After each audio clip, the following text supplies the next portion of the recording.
There's a building in Chicago that was never supposed to last. That is not a dramatic statement. It is simply what the historical record says. The building was planned as part of a temporary event. It was designed to serve a specific purpose for a limited period of time. When that period ended, it was supposed to come down like everything around it. That was the agreement made by the people who planned it, funded it, and oversaw its construction.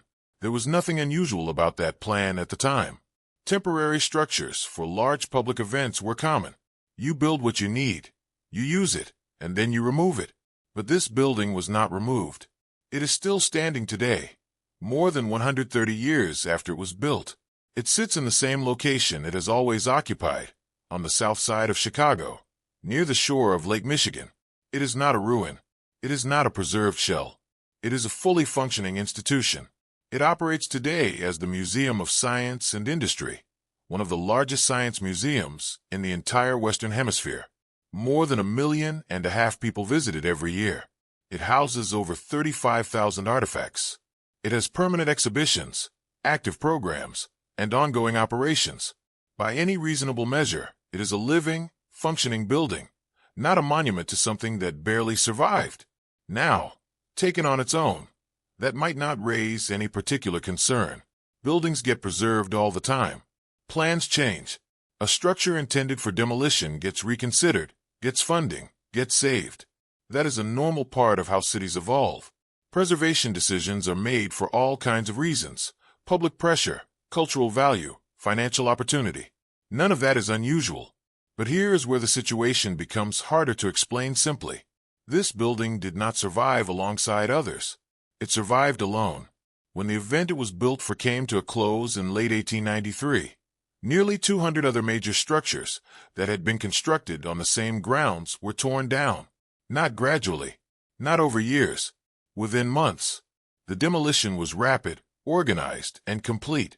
The grounds that had held one of the most visited public exhibitions in American history were cleared with a thoroughness that left almost nothing standing.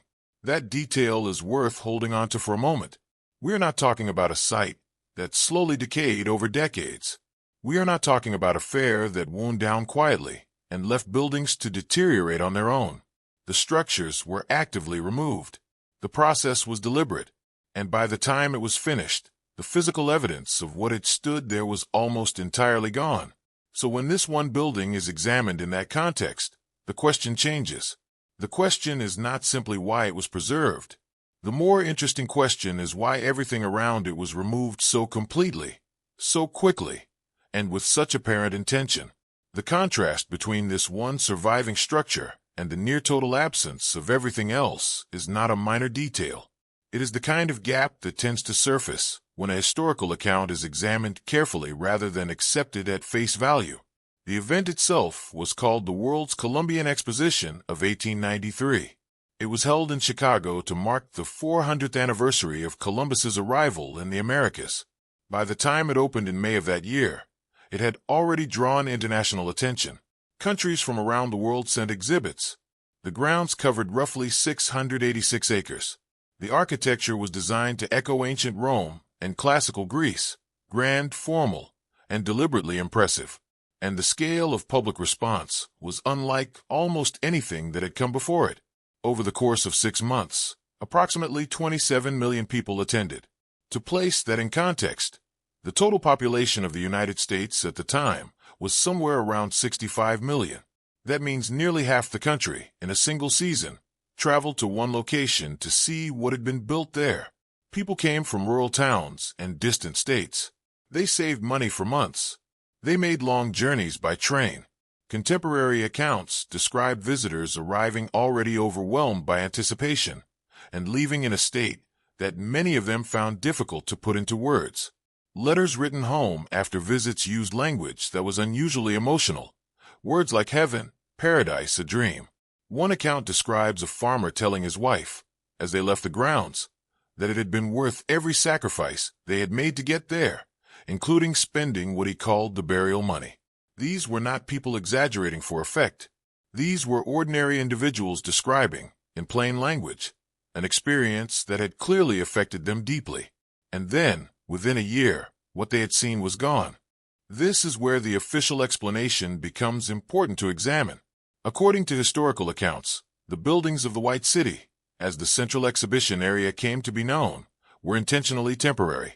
They were constructed using a material called staff, a mixture of plaster, cement, and jute fiber applied over wooden and iron frames. The goal, as described by engineers and planners at the time, was to create the appearance of permanence without the cost of actual permanent construction. The buildings looked like marble. They looked solid and enduring, but they were designed to be removed when the event ended. That explanation is straightforward, and for many people it is sufficient. But there is a detail attached to the surviving building that complicates the picture somewhat. The reason given for why the Palace of Fine Arts, the building that still stands today, was constructed differently is that art lenders required it. Foreign nations and private collectors who were sending valuable artworks to the exhibition refused to display those works inside a building that could burn or deteriorate. They required fireproof construction, so the Palace of Fine Arts was built using brick and steel, with staff applied only to the exterior surface as a decorative coating. That explanation makes sense on its own terms, but it immediately raises another question. If brick and steel construction was available, if the knowledge, the materials, and the workforce were all present on the same site at the same time, then why was that method not used more widely? The argument that it was too expensive only goes so far. The fair was an enormous undertaking with significant financial backing, and if cost had been the only barrier, it is difficult to understand why the decision to build more permanently was not made for at least some of the other major structures. The surviving building proves the capability existed. It proves the materials were accessible. It proves the builders knew how to do it. So the choice to build everything else as temporary, if it was truly a choice, was a deliberate one. And that is where the explanation begins to feel incomplete. Because when something is built to be temporary, and then destroyed on schedule, the natural question is what purpose the destruction served. Temporary buildings are removed because they are no longer useful, or because the land is needed for something else, or because maintaining them would cost more than removing them. Those are practical, understandable reasons. But in this case, plans had reportedly existed to refinish several of the major buildings in permanent materials, to essentially upgrade them from temporary to lasting structures. Those plans were discussed. They were not a secret. And then they were abandoned. The fires that swept through the fairgrounds in early 1894 are often cited as the reason. But the demolition contracts, according to records from the period, had already been signed before the fires occurred. The removal was already planned. The fires accelerated a process that was already underway. That distinction matters, even if it is subtle. It means the destruction of the White City was not a reaction to disaster. It was not an unfortunate consequence of an accident. It was a decision that had been made in advance, and then carried out. The fires simply made it faster. When that sequence of events is laid out plainly, something about the official account feels slightly off. Not necessarily wrong, not necessarily hiding anything deliberate, but incomplete in a way that leaves certain questions without clear answers. Why were the plans for permanent preservation abandoned so readily? Why was the demolition organized so quickly and carried out so thoroughly? Why does the one building that survived prove, simply by existing, that the rest could have been preserved if someone had chosen to preserve them? These are not dramatic questions. They are straightforward ones. And the historical record, for all its detail and other areas, does not answer them cleanly. There is also something worth noting about how this story tends to be told. When the 1893 World's Fair is discussed in popular books, documentaries, and historical accounts, the focus often gravitates toward other elements of the event. The darker stories, the sensational details, the human dramas that surrounded the fair rather than the fair itself, the architectural achievement, and the question of what happened to it, tends to occupy less space in those accounts than one might expect, given the scale of what was reportedly built and then lost. That pattern of emphasis is not itself evidence of anything. People are drawn to compelling human stories. That is natural, but it does mean that the straightforward architectural questions, how was it built, why was it destroyed, and what remains of the documentation, receive less scrutiny than they might otherwise. And scrutiny is exactly what this record invites, because what was built in Jackson Park in 1893 was, by the measurements of the time, Extraordinary. The buildings were described by engineers as pushing beyond the known limits of construction. The infrastructure installed beneath the grounds was more permanent than the structures above them. 27 million people traveled significant distances to see something that no longer exists in any physical form, and the single structure that did survive has stood solidly for over a century without significant structural concern. All of that is simply what the record shows. The explanation given is that it was temporary, a grand illusion, plaster and jute over wooden frames, dressed up to look like something more enduring than it was. That explanation may be correct, but the building still standing on the south side of Chicago, solid, permanent, fully functional after 130 years, raises a question that the explanation does not quite answer. If it was all temporary, why does this one remain? And if the answer is that this one was built differently, then the follow-up question writes itself. What was the reason, the real reason, that everything else was not? The official explanation for what happened in Chicago in 1893 is not complicated. It is, in fact, one of the cleaner explanations in the historical record. There are no major gaps in the surface-level account. There are no obvious contradictions at first glance. The story fits together in a way that feels logical, reasonable, and complete. And for most people who encounter it, that is where the examination ends. The explanation is accepted. The event is filed away as an interesting piece of American history, and the questions that sit just beneath the surface are never asked. But before examining where the explanation becomes difficult, it is worth laying it out fully and fairly. The World's Columbian Exposition of 1893 was an international event hosted by the city of Chicago. It was organized to commemorate the 400th anniversary of Christopher Columbus's arrival in the Americas. The planning process began years before the fair opened. Several American cities competed to host the event, and Chicago was ultimately selected over New York, Washington, and other major contenders. The selection was not without controversy, but it was made, and Chicago began preparing for something it had never attempted before. The site chosen for the exposition was a stretch of undeveloped land on the city's south side, called Jackson Park. The land ran along the shore of Lake Michigan, covering roughly 686 acres. It was not an ideal location by any standard measure. The ground was marshy and waterlogged. The terrain was unstable.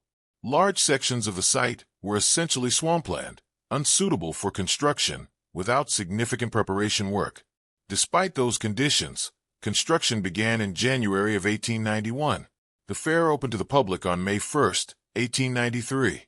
That means the entire transformation, from unstable marshland to fully operational international exposition, took approximately 28 months. That timeline is part of the official record.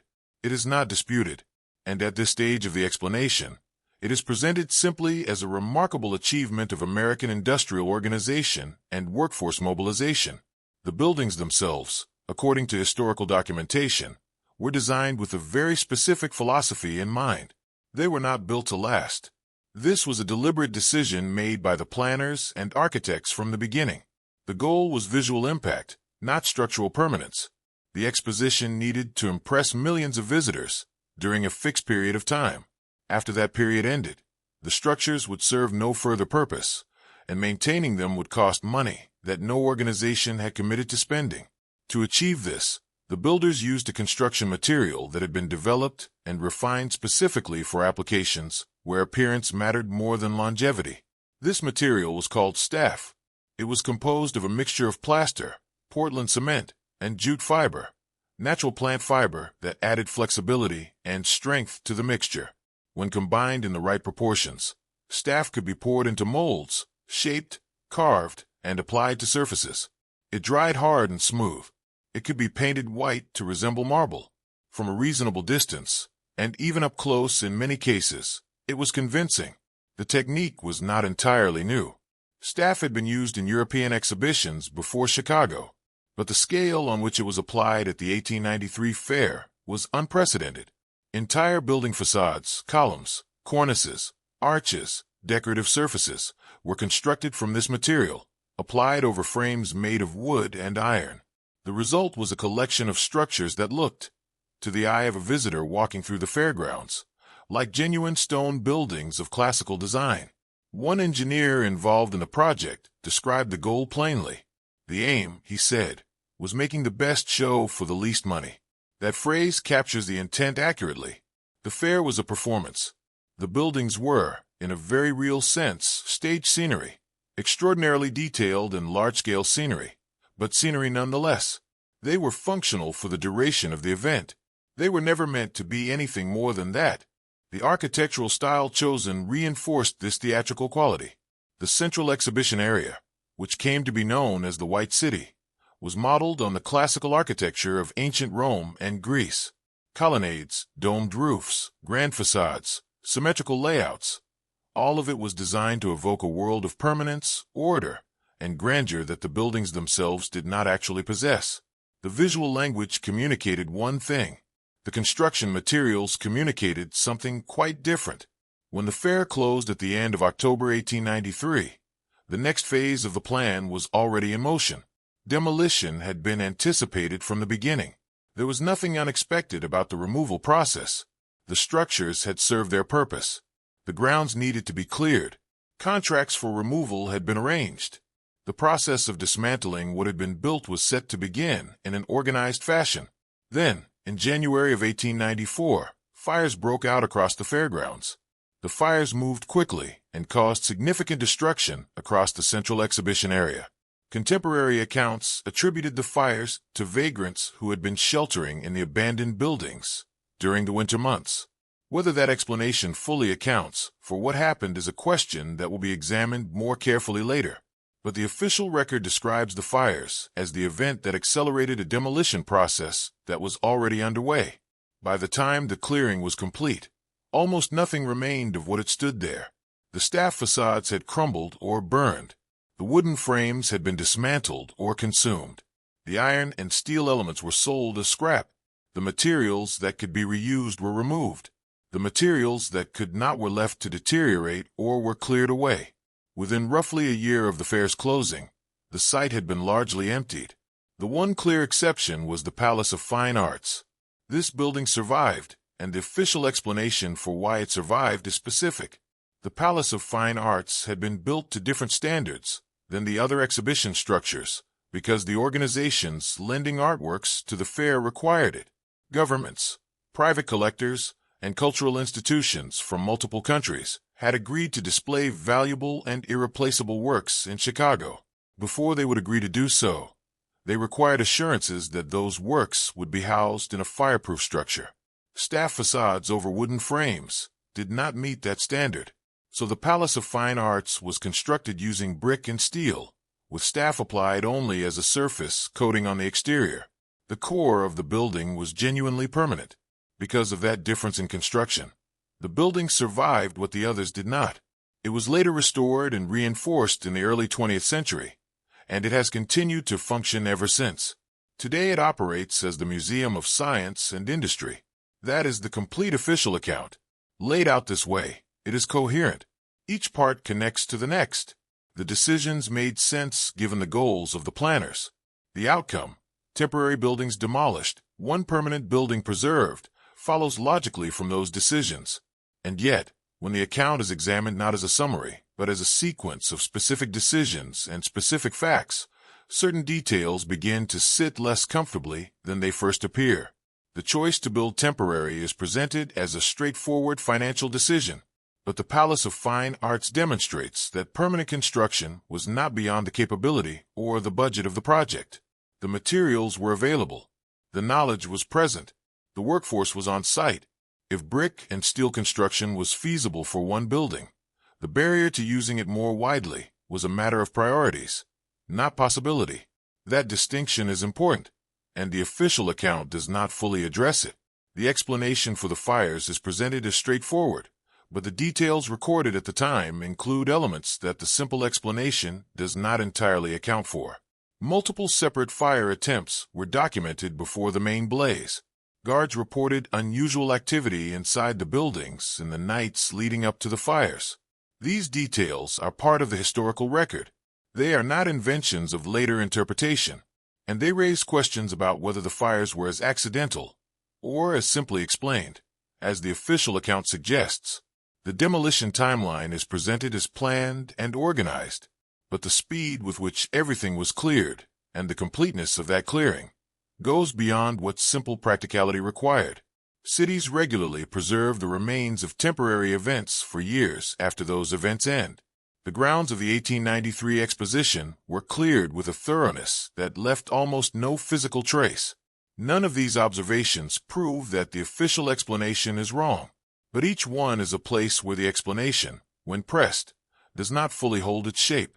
Each one is a point where the account says one thing, and the available details suggest the picture may be slightly more complicated. That detail sounds minor at first, until it is examined more closely, and then it tends to raise a question that the official record does not cleanly answer.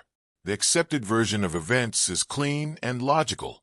That much is true, but clean and logical is not the same as complete. And completeness, when examining a historical event of this scale, is worth pursuing carefully, because 27 million people witnessed what was built in Jackson Park in 1893. They described it in terms that went well beyond what you would expect from a collection of temporary plaster facades. They used language reserved for experiences that genuinely moved them, and then what they saw was removed with a speed and thoroughness that the official explanation describes as planned, practical, and unremarkable. Some of that account is clearly accurate.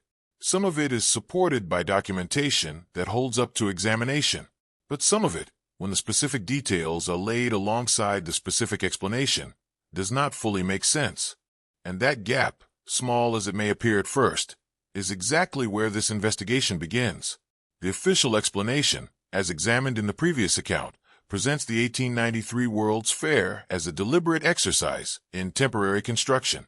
Buildings built cheaply, designed to impress briefly, and removed when their purpose was served. That explanation accounts for what stood above the ground reasonably well, or at least well enough that most readers accept it without pressing further. But there is another layer to this site, a layer that the official account mentions far less frequently, and when that layer is examined carefully, the picture of a simple, cost-conscious, temporary exhibition becomes significantly harder to maintain. That layer is what was built underneath. Before any structure was raised on the Jackson Park grounds, before any facade was coated in staff, before any column or arch or dome was assembled, a massive system of infrastructure was installed beneath the surface of the site. This was not decorative. It was not visible to visitors. It served no purpose in creating the visual impression the fair was designed to achieve. It existed entirely below ground, doing the functional work that any large occupied site requires. And the scale of it is where the first serious question appears. 56 miles of sewers were laid beneath the fairgrounds. That number is part of the historical record. It is not an estimate or an approximation. 56 miles of sewer lines, installed in the ground across a site that was officially described as temporary. To understand why that figure is worth examining, it helps to think about what sewer installation actually involves. Sewer lines are not surface structures. They require excavation, precise grading, pipe laying, connection to treatment or discharge systems, and inspection. They are built into the earth in ways that are meant to remain functional for decades. Cities plan sewer systems not for the needs of a single season, but for the long-term requirements of permanent occupation. That detail sounds minor at first, until it is examined more closely, because 56 miles of sewer infrastructure is not what you build for a 6-month event. It is not proportionate to the need. A temporary exhibition, no matter how large, can be served by temporary drainage solutions, portable systems, surface-level channels, basic waste management arrangements. These are the kinds of infrastructure decisions that match a temporary construction philosophy. They cost less, they require less planning, and they can be removed when the event ends. Permanent sewer lines cannot be easily removed. They stay in the ground. They represent a long-term investment in the capacity of a site to handle sustained occupation. And whoever authorized the installation of 56 miles of them beneath the Jackson Park Fairgrounds made a decision that does not align naturally with the stated intention of building something temporary. This raises questions that the official record does not clearly address. Who made the decision to install permanent sewer infrastructure under a temporary site? What was the reasoning documented at the time? Was there an expectation, at some stage of the planning process, that the fairgrounds would continue to be used after the exposition closed? If so, that expectation is not prominently reflected in the official account of the fair's planning and purpose. But the sewer system is only one part of the underground picture. The electrical infrastructure installed across the fairgrounds presents a second and equally significant problem for the temporary construction explanation. In 1893, electric lighting was not a common feature of American life. The technology existed, but its distribution was extremely limited. The White House had only been wired for electricity in 1891, 2 years before the fair opened.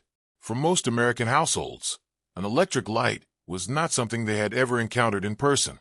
Cities had begun installing limited electrical systems, but coverage was partial and capacity was modest. Electricity, in 1893, was still closer to a novelty than a utility for most of the population. The fairgrounds were wired on an entirely different scale. The electrical system installed across the exposition could power more than 100,000 incandescent lamps simultaneously. In addition to those lamps, thousands of arc lamps were installed in the major exhibition halls, a different and more powerful form of electric lighting used to illuminate large interior spaces. To generate the electricity required for this system, 12 generators were brought in and operated together. The combined output of those 12 generators produced enough electricity to consume 3 times the total power used by the entire city of Chicago at that time. That figure is worth pausing on. Not a comparable amount, not a similar amount. 3 times the electrical consumption of a major American city, generated for a site that was officially described as a temporary exhibition. The city of Chicago, in 1893, was not a small settlement. It was one of the largest and most rapidly developing urban centers in the country. Its electrical needs, while limited by modern standards, represented the real infrastructure demands of a functioning city. The fair's electrical system dwarfed that entirely. And this is where the explanation becomes difficult. Temporary events do not typically require electrical infrastructure that exceeds the capacity of entire cities. The visual impression of the fair, which is what the temporary construction philosophy was designed to serve, could have been achieved with far less. Visitors would have been impressed by a fraction of that illumination. The decision to install a system of that scale was not driven by the minimum requirements of a temporary exhibition. It reflected something closer to the electrical demands of a permanent installation. The contrast between the stated purpose and the actual infrastructure investment is not a small discrepancy. It is a significant one, and it appears in 2 separate systems, sewage and electricity, independently of each other. That is not the kind of gap that results from a single planning oversight. It is a pattern. There is a broader context that makes this pattern more visible. When the 1893 fair was being planned and built, the United States was in a particular moment of technological development. Electricity was transitioning from an experimental technology to a practical one. The infrastructure required to generate and distribute it was being figured out in real time. The investments being made in electrical systems during this period were serious, long-term commitments. Companies and cities that installed electrical infrastructure in the early 1890s were not doing so for temporary purposes. They were laying the groundwork for permanent electrical networks. The decision to install a city-scale electrical system at Jackson Park, a site officially designated for temporary use, does not fit the pattern of how electrical infrastructure was being deployed everywhere else during the same period. Everywhere else, that scale of investment meant long-term use was expected. At Jackson Park, according to the official account, it meant 6 months of illumination, followed by removal. But this is where it becomes unclear. What happened to that electrical infrastructure after the fair closed? The generators were presumably removed, but the wiring, the connections, the systems built into the structures themselves, what became of those? The historical record on this specific question is not detailed in the way one might expect. For an installation of that scale and significance, the documentation of what was done with it afterward is notably thin. That absence of documentation is itself a small but observable fact. The construction above the ground has been documented, photographed, and described extensively. The temporary materials, the staff facades, the wooden frames, All of it has been explained and accounted for in the historical record. But the infrastructure beneath the ground, and what became of it after the fair ended, receives considerably less attention in the official accounts. Some researchers who have examined this question suggest that the underground infrastructure was never fully removed, that portions of the sewer system and electrical network remained in place long after the fairgrounds were cleared. If that is accurate, it further complicates the picture of a site built entirely for temporary use. Infrastructure that remains in the ground after the buildings above it are demolished is infrastructure that was built for purposes beyond the event it ostensibly served. Others disagree with that interpretation. They argue that the scale of infrastructure was simply a reflection of the ambition of the project, that the organizers of the 1893 fair were not thinking in terms of minimum viable solutions, but in terms of making the event as impressive and fully functional as possible, regardless of its temporary nature. Under this view, the sewer lines and the electrical system were simply the result of planning on a grand scale, without any particular long-term intention behind them. That argument is reasonable. It cannot be dismissed, but it also cannot fully account for the specific numbers involved. 56 miles of permanent sewer lines is a planning decision with consequences that extend well beyond the duration of a 6-month event. 12 generators producing 3 times the electrical consumption of Chicago is a system that implies long-term operational thinking, not temporary provision. At first, it seems normal. You build a big event. You build the infrastructure to support it. That is understandable. But there is a problem. The infrastructure installed beneath the Jackson Park Fairgrounds was not scaled to a temporary event. It was scaled to something larger, something more permanent, something with longer-term requirements. And the official explanation that this was all in service of a 6-month exhibition built from plaster and jute does not fully account for that scale. The gap between what was built above the ground and what was built below it is real. It is documented. It is measurable. And it is the kind of gap that tends to surface when a historical account is more summary than explanation. The buildings were described as temporary. That description sits in the record clearly. But the ground beneath those buildings was prepared in ways that temporary construction does not typically require or justify. What that gap means, whether it reflects a planning ambition that exceeded its stated purpose, or something else entirely, the official account does not say. And that is a question that remains open, not because the answer is necessarily hidden, but because the explanation that has been offered, when measured against the specific details of what was actually installed, does not fully close the distance between what was said and what was done. The buildings are gone. The infrastructure beneath them is another matter, and the record of what was built underground and why, and what became of it. That record is quieter than the scale of the investment would seem to warrant. That silence, in a historical account that is otherwise quite detailed, is worth noting. To understand why the infrastructure question matters as much as it does, it helps to step back from the fairgrounds themselves and look at the broader context in which they were built. Chicago in 1893 was not a city with a long, stable history of large-scale construction. It was a city that had, just 2 decades earlier, been almost entirely destroyed. In October of 1871, a fire broke out on the city's south side. Within 2 days, it had consumed an area roughly 4 miles long and nearly a mile wide. The destruction was comprehensive. Nearly 17,500 structures were reduced to rubble. Approximately 90,000 people lost their homes in a single event.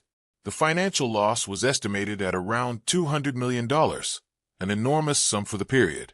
Entire neighborhoods were gone. The city's commercial center was devastated.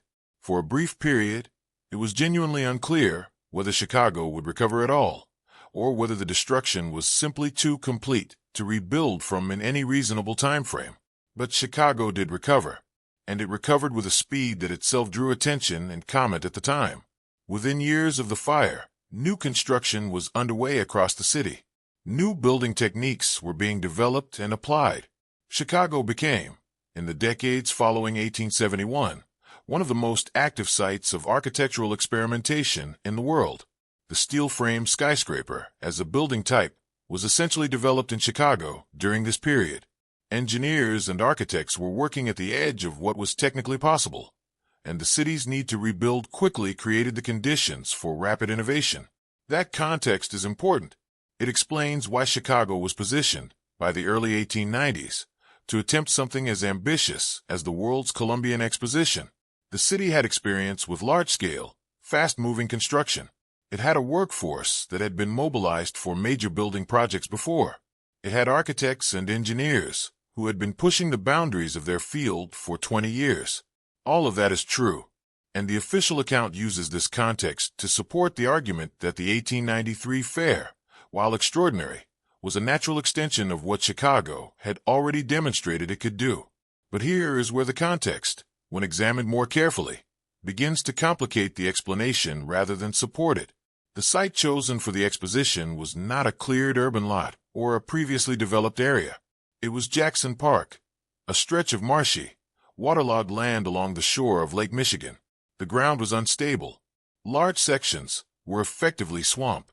The terrain presented engineering challenges that were significant even by the standards of an era that had recently developed the steel frame building. Working on waterlogged ground requires drainage, foundation reinforcement, and careful management of soil conditions before any surface construction can begin reliably. And the official timeline says this entire site, all 686 acres of it, was transformed from unstable marshland into a fully operational complex of nearly 200 buildings in approximately 28 months. At first, it seems like a remarkable but plausible achievement. Large workforces can accomplish a great deal in 28 months. History offers other examples of ambitious construction completed under pressure and within tight time frames. But there is a problem. The equipment available in 1891 and 1892 was fundamentally different from what modern construction relies on. There were no powered cranes in the sense we understand them today. There were no diesel excavators, no pneumatic tools, no mechanized concrete mixers operating at scale. The movement of materials across the site was done primarily with horse-drawn vehicles. Roads on and around the fairgrounds were unpaved. Hauling heavy building materials, steel trusses, stone, timber, iron frames, across waterlogged ground with horse-drawn equipment was slow, difficult, and subject to constant interruption from weather and ground conditions. That detail sounds minor at first, until it is examined more closely, because the structures being built were not modest in size. The manufacturers and liberal arts building alone covered more than 30 acres under a single roof. Its steel arch trusses spanned distances that required precise engineering and careful assembly. The agriculture building, the transportation building, the mines and mining building. Each of these was a major structure in its own right, requiring significant quantities of material moved to site, assembled accurately, and completed to a standard that would allow 27 million visitors to occupy them safely. Moving the steel alone for the largest of these buildings would have required continuous, organized transportation of heavy loads over an extended period. Foundries producing the steel components would have needed to operate at significant capacity to meet the timeline. The logistics of coordinating material supply, site preparation, foundation work, frame assembly, and surface finishing across 686 acres simultaneously, all of it managed with horse-drawn transport on unstable ground, represents a coordination challenge of considerable complexity. The official account describes this as having been accomplished, and the photographic record confirms that buildings did exist on the site by the time the fair opened. That is not in dispute. What is less clear is the detailed documentation of exactly how the logistics were managed. For a construction project of this scale, undertaken during a period when written records were the primary form of documentation, one would expect an extensive paper trail, contracts with foundries, transport records showing how materials moved from production sites to Jackson Park, site management logs tracking progress across the different building zones, engineering correspondence discussing how specific structural challenges were resolved. Some of this documentation exists, but the volume of surviving records, relative to the stated scale of the undertaking, has struck some researchers as thinner than expected. That observation is not definitive. Records from this period were lost for many reasons: fires, floods, the simple passage of time, the absence of systematic archiving. Incomplete records do not prove that anything unusual occurred, but they do leave certain questions without clear answers. and in a construction project explicitly described as the most ambitious in American history at that time. The gaps in the documentation are worth noting. There's another element of the contemporary record that sits uncomfortably within the official account. Engineers who visited the construction site or examined the completed structures wrote about what they saw in terms that went beyond ordinary professional admiration. One account described specific structural elements as beyond anything science had previously held feasible. That phrase is precise enough to deserve attention. It does not say the structures were impressive. It does not say they were at the outer edge of contemporary capability. It says they were beyond what the science of the time could explain as feasible. An engineer writing that phrase was not expressing enthusiasm. He was expressing something closer to confusion, a professional acknowledgement that what he was observing did not align with what his technical knowledge told him should be possible. That is a strange thing to encounter in a construction record. Engineers working in an era of active innovation were not easily surprised by ambitious building. The late 19th century was a period of rapid structural development. New techniques were being applied. New materials were being tested. New scales were being attempted. Professionals in the field were accustomed to seeing things that pushed boundaries. And yet, at Jackson Park, at least some of those professionals wrote about what they were seeing in language that suggested the boundaries had not just been pushed, but had somehow been passed. The question that raises is an obvious one. If the structures were built using the materials and methods described in the official account, staff facades over wooden and iron frames, assembled by a workforce using horse-drawn equipment on waterlogged ground in 28 months, then why would a professional engineer, actively observing the process, describe the result as beyond the feasible limits of contemporary science? One possible answer is that the engineer was simply expressing admiration in unusually strong terms, that the phrase was rhetorical rather than technical, that professional enthusiasm sometimes leads to overstatement. That is a reasonable explanation. It cannot be ruled out, but it also cannot be confirmed. The records that survive do not offer additional context that would clarify whether the language was rhetorical or genuinely reflective of professional uncertainty. And that ambiguity, in a document written by a trained professional about a specific technical observation, is the kind of detail that deserves more attention than it typically receives in the standard historical account. There's also the question of what Chicago's recovery from the 1871 fire tells us about what was actually possible in 1891 and 1892. The city's post-fire reconstruction was remarkable, but it unfolded over 2 decades, not 2 years. The innovations in building technique that made Chicago architecturally significant developed gradually, through trial and error, through accumulated experience, through the slow refinement of methods that worked and the abandonment of methods that did not. The steel-frame skyscraper did not appear in Chicago overnight. It emerged through a sequence of progressively more ambitious projects spread across many years. The world's Columbian Exposition compressed something far larger than any previous Chicago project into a fraction of the time that Chicago's own rebuilding had required. The official account presents that compression as the product of scale, 40,000 workers at peak construction, organized effort, industrial mobilization. And scale does matter. Large workforces can accomplish things that small ones cannot. But scale alone does not resolve the question of how specific structural achievements, ones that trained engineers described as beyond feasible, were accomplished with the equipment and methods of the period. More workers moving materials with horse-drawn carts are still horse-drawn carts. The rate at which material can be moved, processed, and assembled has physical limits that workforce size alone does not overcome. This is where the explanation becomes difficult, not because the fair demonstrably could not have been built as described. The photographic evidence and the witness accounts confirm that something extraordinary stood on the Jackson Park site in 1893. But because the specific combination of factors, the timeline, the terrain, the equipment, the scale, and the contemporary professional reaction, produces a picture that the official explanation has not fully resolved. Chicago in 1893 was a city with genuine construction capability and real engineering ambition.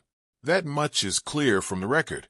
What is less clear is whether that capability, combined with horse-drawn equipment and unstable marshland, and a 28-month window, is sufficient to account for what the record says was built, and for what a professional engineer, watching it rise, described as something as science could not fully explain.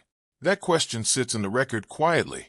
It has not been definitively answered, and the absence of a clean answer, in a historical account that is otherwise quite confident in its conclusions, is something that careful readers tend to notice.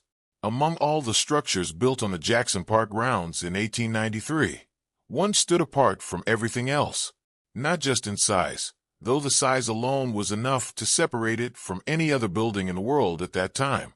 It stood apart in the questions it raises, questions about how it was built, where the materials came from, and why the documentation that should explain those things remains, more than a century later, surprisingly incomplete. That building was the manufacturer's and liberal arts building. The dimensions recorded in the historical account are straightforward to state and genuinely difficult to absorb. The building measured 1,687 feet in length and 787 feet in width. The interior exhibition space covered 44 acres under a single continuous roof. The steel arch trusses that spanned the central hall rose 21 feet above the floor at their highest point, with a clear horizontal span of 370 feet between supports. At the time of its construction, it was the largest building ever erected in human history. That is not a promotional claim from a guidebook. It is a straightforward architectural measurement. No structure built before it, anywhere in the world, enclosed as much space under a single roof. Contemporary writers who visited the building and attempted to describe it in print consistently ran into the same problem. The usual reference points did not work. The familiar comparisons broke down. One guidebook noted that the entire Colosseum of Rome could be placed inside the building with room remaining. Another observed that the structure was 4 times the size of St. Peter's Basilica in Rome, itself one of the largest and most technically sophisticated buildings ever constructed, the product of more than a century of planning and labor by some of the most skilled architects and engineers in European history. These were not casual comparisons. Writers chose them deliberately because they represented the largest and most widely recognized structures their readers could be expected to know. And even those structures, placed inside the manufacturer's building, would have occupied only a portion of its floor space. That detail sounds minor at first, until it is examined more closely, because St. Peter's Basilica took over 120 years to complete. It was built by a succession of the most accomplished architects of the Renaissance and Baroque periods, with the full resources of the Catholic Church behind it, using the finest materials available in Europe at the time. And the manufacturer's building was reportedly 4 times its size, built on a swamp in Chicago, in a matter of months, by a workforce using horse-drawn equipment on unpaved ground.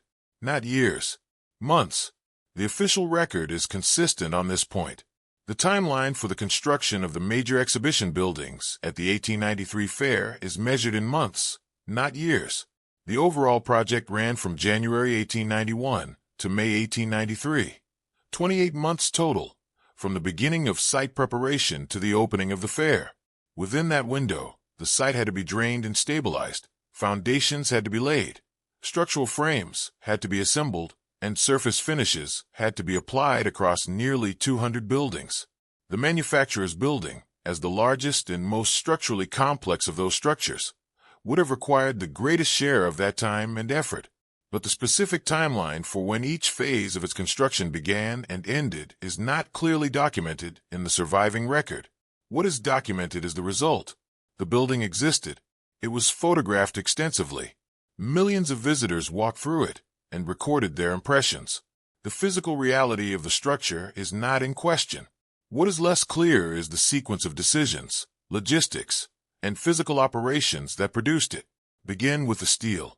The arch trusses spanning the central hall of the manufacturer's building were structural elements of a scale that had not been manufactured before.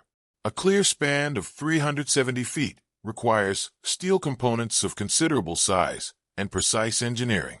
The trusses had to be designed by engineers who understood the load calculations involved, then translated into specific fabrication instructions, then produced by foundries capable of working at that scale, then transported from wherever they were made to the Jackson Park site, and then assembled in position with sufficient precision to function as a coherent structural system.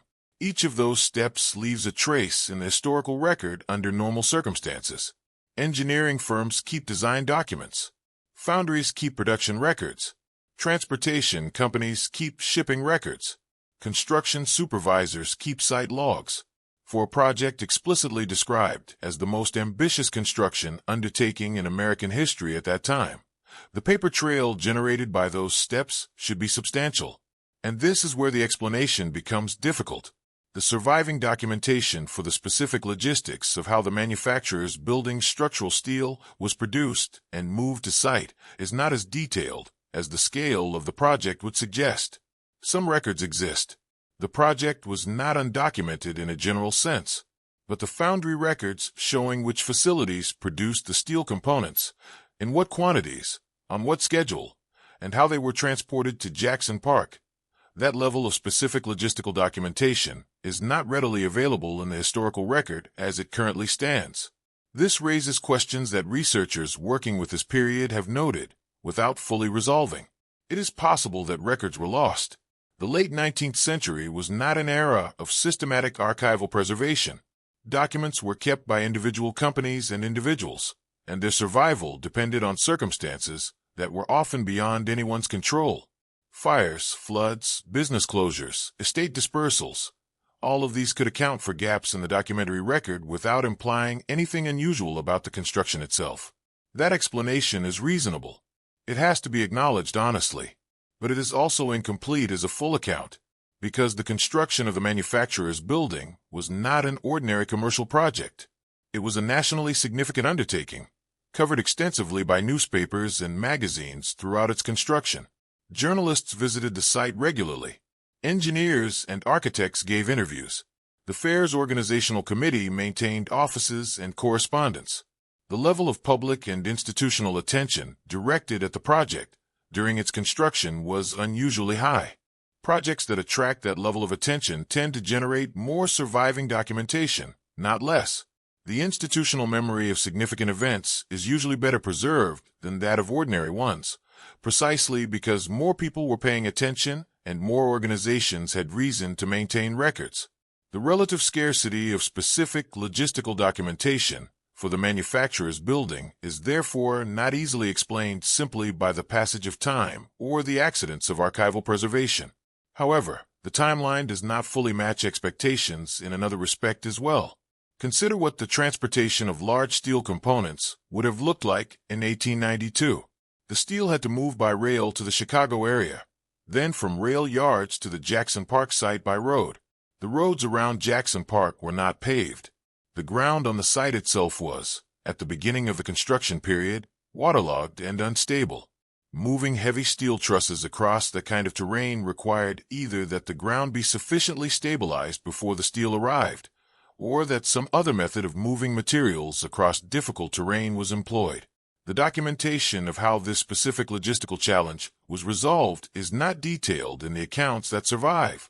The general history of the fair describes the site preparation and the construction in broad terms, but the specific sequence of operations, when the ground was ready, how the steel moved across it, how the trusses were lifted into position, those details are not recorded with the clarity one might expect.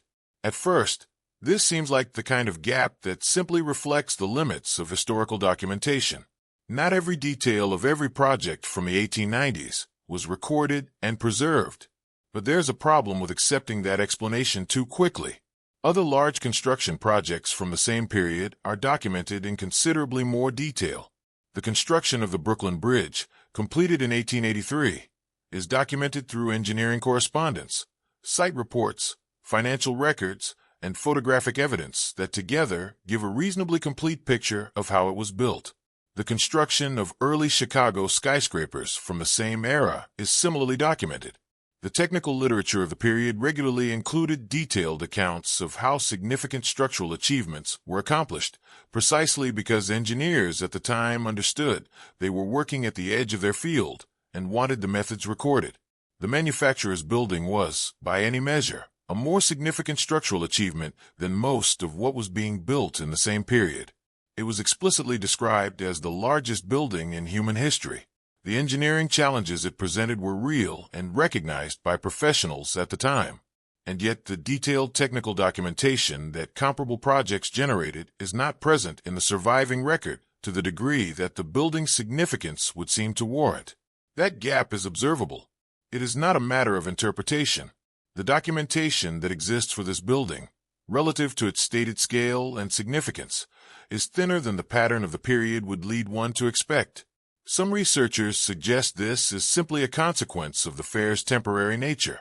Because the buildings were designed to be demolished, the organizations involved may not have prioritized detailed documentation of construction methods.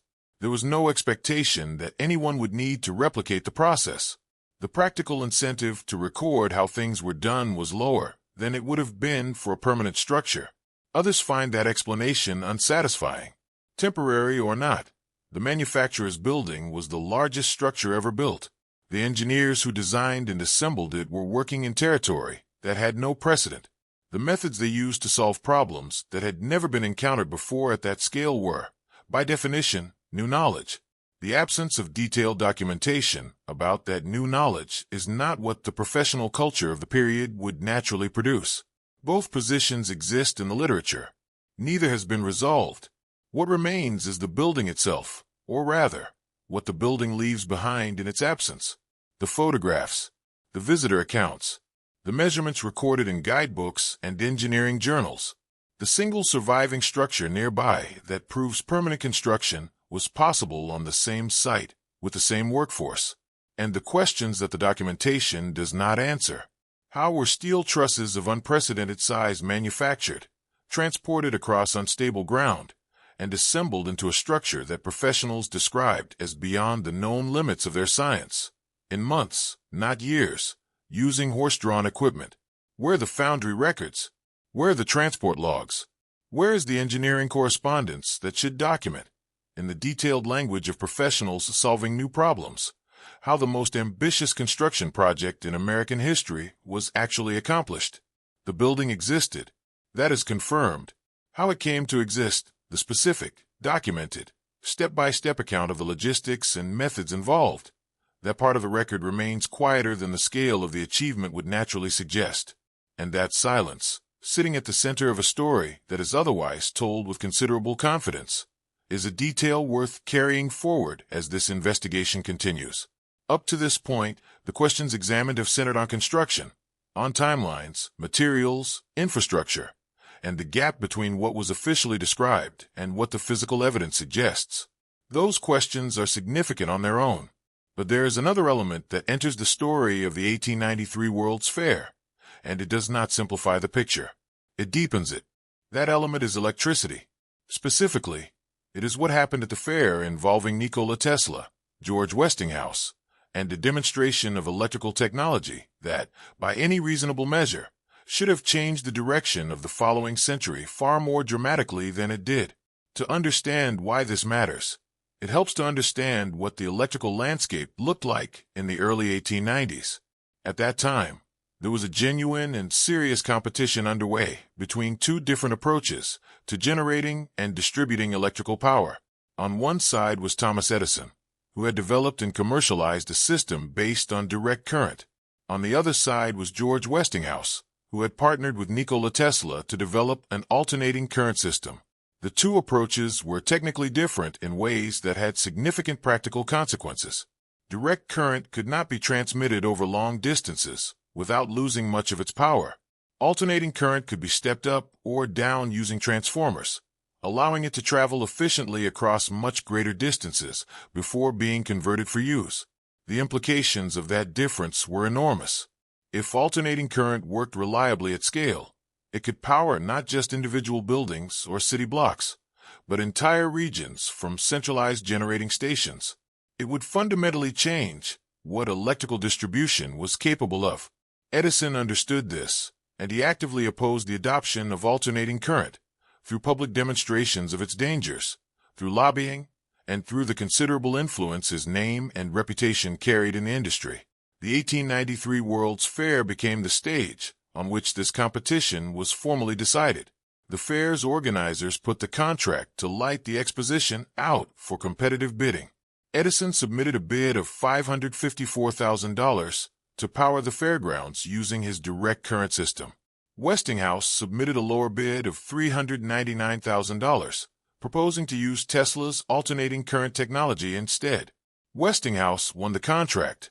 Edison's response was to refuse to supply his patented light bulbs to the project. That decision created an immediate practical problem. The fair needed light bulbs, hundreds of thousands of them, and the dominant supplier of those bulbs had just declined to provide them. Westinghouse's solution was to manufacture new bulbs specifically for the exposition, using a slightly different design that worked around Edison's patents. The number of bulbs produced for this purpose was approximately 250,000.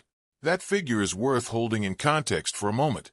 At the time the fair opened, the total number of incandescent bulbs that had ever been produced in the entire history of the technology was roughly 1 million. The 250,000 bulbs manufactured specifically for the 1893 World's Fair represented approximately a quarter of all incandescent bulbs ever made up to that point. They were produced in a matter of months for a single event at a single location. The scale of that manufacturing effort is not something the official account tends to emphasize, but it is a significant logistical achievement in its own right, entirely separate from the construction questions already examined. On the morning of May 1, 1893, President Grover Cleveland stood before a crowd on the fairgrounds and pressed a single button. Across the entire exposition, 100,000 electric lamps illuminated at the same moment. Visitor accounts from that day describe a reaction that went beyond ordinary surprise. People who had lived their entire lives in homes lit by candles and oil lamps were suddenly standing in a space where darkness had been replaced by something that seemed, to many of them, almost impossible. Letters and diary entries written in the days following the opening described the illumination in terms that were more emotional than technical. Some visitors compared it to a religious experience. Others simply said they had no words for what they had seen. That reaction reflects something important about the historical moment. This was not a population accustomed to artificial light at scale. The experience of 100,000 lamps illuminating simultaneously was genuinely unprecedented for almost everyone present, and the fact that it was achieved using Tesla's alternating current system meant that the debate between Edison and Westinghouse had, in a very visible and public way, been resolved. But this is where it becomes unclear. Because while the demonstration at the fair was decisive in establishing that alternating current worked, that it could power a complex, large-scale electrical system reliably and efficiently, what happened to the broader trajectory of Tesla's work in the years following the fair does not follow the logical path one might expect from such a definitive public success. Tesla himself had a personal exhibit in the electricity building at the fair. He demonstrated wireless lighting, the transmission of electrical power without physical connections between the source and the device being powered. He demonstrated rotating magnetic fields, which formed the basis of his alternating current motor design. Contemporary accounts of his personal demonstrations describe experiments that reportedly reached electrical potentials of 2 million volts. That last detail is worth pausing on. 2 million volts is not a number that fits comfortably within the framework of what most people associate with 1893 electrical technology. The standard narrative of that period presents electricity as being in its early, cautious developmental stages. Basic lighting systems, modest motors, limited distribution networks. These are the technologies most commonly associated with the era. An experiment reaching 2 million volts, demonstrated publicly at a World's Fair, represents something considerably beyond that framework. The accounts that describe it are part of the historical record. They were written by journalists and observers who attended the fair and reported what they saw. Whether those accounts were accurate in their technical details, whether the figures were precisely measured or estimated, whether the demonstrations were fully understood by the people who witnessed them, these are questions the surviving record does not cleanly answer. And then the electricity building was demolished. The physical space where these demonstrations took place was torn down as part of the same clearing process that removed the other exhibition structures from the fairgrounds. The equipment Tesla used was removed or dispersed. The specific configurations he demonstrated publicly were not preserved in any institutional setting that would allow them to be studied, replicated, or built upon in an organized way. This is where the explanation starts to weaken. When a technology is demonstrated successfully at a large public event, confirmed to work, witnessed by millions, shown to be practically superior to its competitor, the usual expectation is that it generates momentum, that researchers build on what was shown, that institutions invest in developing it further, that the demonstration becomes a foundation for subsequent work rather than an endpoint. For alternating current distribution specifically, that expectation was met. The Westinghouse system adopted after the fair did go on to become the basis for electrical distribution across the United States and eventually the world. That part of the story followed the expected pattern, but Tesla's personal experimental work, the wireless transmission, the high-voltage experiments, the broader ambitions that he had begun to develop and that he demonstrated at the fair, that work did not follow the same trajectory. In the years after 1893, Tesla pursued increasingly ambitious projects. He attempted to develop a system for transmitting electrical power wirelessly across long distances. He built a large experimental tower at Wardenclyffe on Long Island, intended to demonstrate global wireless transmission of both power and information. The project required substantial funding. That funding was initially provided and then withdrawn. The tower was never completed as Tesla intended. It was eventually demolished. The project was abandoned. Tesla spent the later decades of his life in conditions of increasing financial difficulty, working on projects that attracted less institutional support than his earlier work had received. The wireless transmission concept, the technology he had begun demonstrating publicly as early as 1893, was not developed into a functioning large-scale system during his lifetime. Some researchers view this trajectory as straightforwardly explained by the practical and financial realities of the period. Wireless power transmission is technically complex. The engineering challenges are real.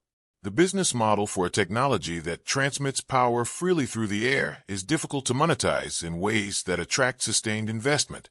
These are genuine obstacles, and they offer a reasonable account of why the project stalled. Others find the explanation incomplete. They point to the sequence of events: successful public demonstration, physical destruction of the demonstration site, defunding of subsequent experimental work, and suggest that the pattern is worth examining more carefully than it typically receives.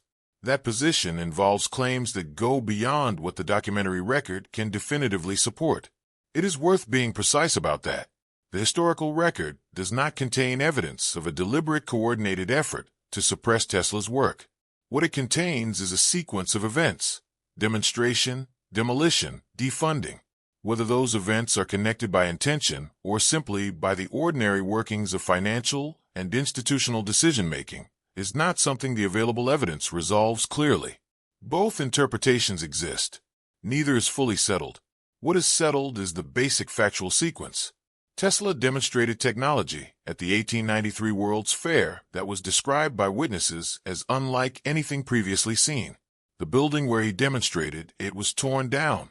His more ambitious subsequent projects were not completed, and the gap between what he showed publicly in 1893 and what was actually developed and deployed in the decades that followed is wider than the success of that demonstration might have suggested it would be.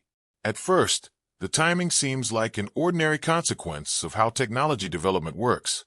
Demonstrations do not always lead directly to deployment. Funding decisions are made for many reasons. Projects fail for practical rather than conspiratorial reasons. But there's a problem with leaving the account there. The 1893 fair was not a small, specialist demonstration attended by a technical audience. It was witnessed by 27 million people. The electrical achievements displayed there were covered extensively in newspapers across the country.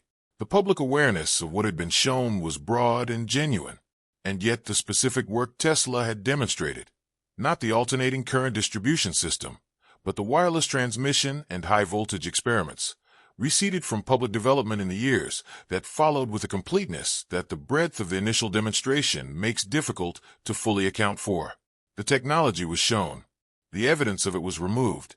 The follow-through did not arrive in the way the demonstration seemed to promise. whether that sequence reflects the ordinary friction of turning experimental demonstration into practical technology, or whether it reflects something more deliberate. The historical record does not answer cleanly. That question remains open, and it sits alongside the construction questions and the infrastructure questions and the documentation questions, adding another layer to a story that the official account presents as straightforward, but which, when examined in its specific details, continues to leave more unanswered than answered. There's a point in any careful investigation where individual details begin to connect, where separate observations, each puzzling on its own, start to form a shape that is harder to explain than any single piece would be alone. That point has been reached in this account. The questions examined so far have all been specific to Chicago: the construction timeline, the underground infrastructure, the documentation gaps, the Tesla demonstration, and what followed it. Each of those questions sits within the boundaries of a single event, in a single city, in a single year. And for each of them, there are explanations available, partial explanations, incomplete explanations, but explanations that can at least be considered individually, without requiring a broader framework to make sense of them. But the 1893 Chicago Fair was not an isolated event. World's fairs were a regular feature of the late 19th and early 20th centuries. They were organized across different countries, in different cities, under different national contexts, and with different organizational structures.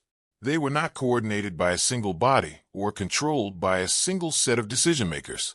And yet, when the history of these events is examined across the full span of the period, a structural similarity emerges that is consistent enough to be worth examining carefully. The pattern is this: grand buildings appear. They are displayed to large public audiences. Then they are demolished, and the explanation given for the demolition is always the same: temporary construction, built for show, never intended to last. That sequence occurred at the Philadelphia Centennial Exposition of 1876. It occurred at the Paris Exposition Universelle of 1889. It occurred at the St. Louis World's Fair of 1904. It occurred at the Panama Pacific International Exposition in San Francisco in 1915. Across different decades, different countries, different organizing committees, and different architectural teams, the same basic sequence repeated with a consistency that the official explanation, temporary construction, accounts for only partially. At first, the pattern seemed straightforward. World's fairs were temporary by design. That was the nature of the format. Cities bid to host them, built what was needed, welcomed visitors, and then cleared the grounds when the event was over. The temporary nature of the construction was not a secret or an accident. It was a deliberate feature of how these events were organized and funded. But there's a problem. The buildings described as temporary at these various fairs were not all equally temporary in their physical reality. And the evidence for that comes not from speculation or alternative theory, but from the structures that survived. Consider the pattern of survival across multiple fairs. At the 1893 Chicago Fair, the Palace of Fine Arts survived and has stood for over 130 years. At the 1876 Philadelphia Fair, Memorial Hall, one of the major exhibition buildings, was preserved and remained structurally sound for well over a century after the event. At the 1915 San Francisco Exposition, the Palace of Fine Arts was saved through public effort and has remained standing to the present day, requiring restoration work at various points, but demonstrating a fundamental structural durability that contradicts the idea of fragile temporary construction. These are not isolated cases. Across multiple fairs, in multiple cities, buildings that were supposedly built as temporary plaster facades have demonstrated, wherever they were preserved, a longevity that temporary construction should not produce. And this is where the explanation becomes difficult. If the buildings were genuinely fragile, staff over wooden frames, designed to deteriorate quickly, then preservation should not be straightforward. A building that is structurally weak does not become strong simply because someone decides to keep it. Preservation of a genuinely temporary structure requires constant intervention, ongoing repair, and significant ongoing investment just to maintain basic structural integrity. But the surviving buildings from these fairs have not behaved like fragile temporary structures. They have behaved like solid, durable buildings that required normal levels of maintenance rather than extraordinary intervention. The Chicago Palace of Fine Arts stood for decades without major structural intervention before its formal restoration in the early 20th century. The San Francisco Palace of Fine Arts required restoration, but the restoration was feasible, meaning the underlying structure was capable of being worked with rather than too deteriorated to save. That detail sounds minor at first, until it is examined more closely, because the durability of the surviving structures is directly relevant to the question of what the demolished structures actually were. If the buildings that survived turned out to be genuinely solid and permanent, that raises a question about the buildings that were torn down. Were those buildings also more substantial than the official description of temporary staff construction suggests? Or were the survivors genuinely different from everything else, built to a different standard, as the official explanations for each case claim? The official explanation for each surviving building is specific.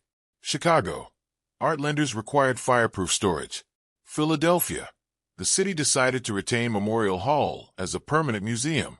San Francisco, public pressure and civic sentiment led to preservation. In each case, the survival is explained by a particular local circumstance, rather than by any general principle about the quality of the construction.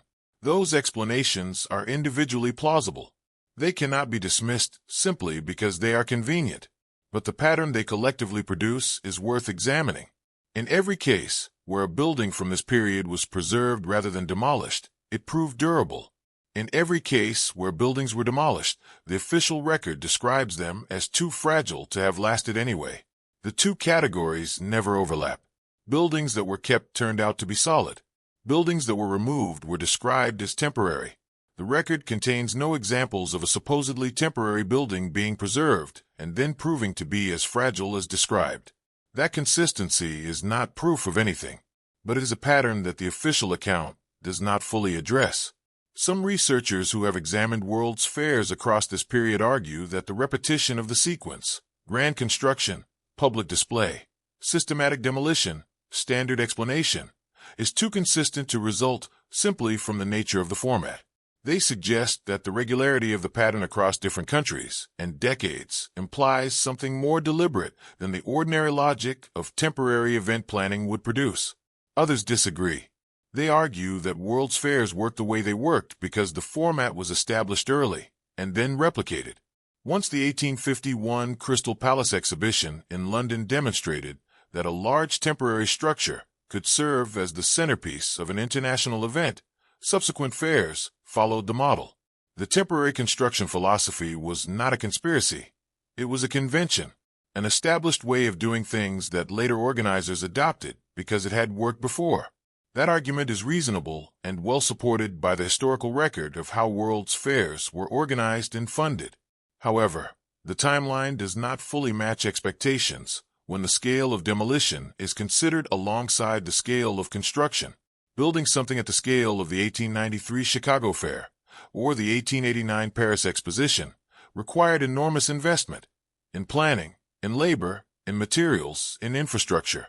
The organizations behind these events spent years and significant financial resources creating what they then destroyed within months. The economic logic of that sequence requires examination. Temporary construction does cost less than permanent construction, but the difference in cost between temporary and permanent is not unlimited. And at the scale of these fairs, the investment in temporary structures was itself enormous. If the goal was purely to minimize cost, the logical approach would have been to build smaller and simpler structures that achieved the visual effect needed without the engineering complexity that characterized the major exhibition buildings. Instead, the fairs consistently featured buildings of unprecedented scale and architectural ambition, structures that required significant engineering sophistication regardless of whether they were built to last. The question of why temporary events consistently attracted construction at the outer limits of what contemporary engineering could achieve, rather than at the level that would have been sufficient for the event's practical purposes, is not one the official account addresses directly. And this is where the repetition across multiple fairs becomes most significant. It would be possible, examining only Chicago, to conclude that the 1893 fair was simply an exceptionally ambitious event that happened to leave behind incomplete documentation and a set of unanswered questions. Individual events produce individual anomalies. That alone would not require a broader explanation.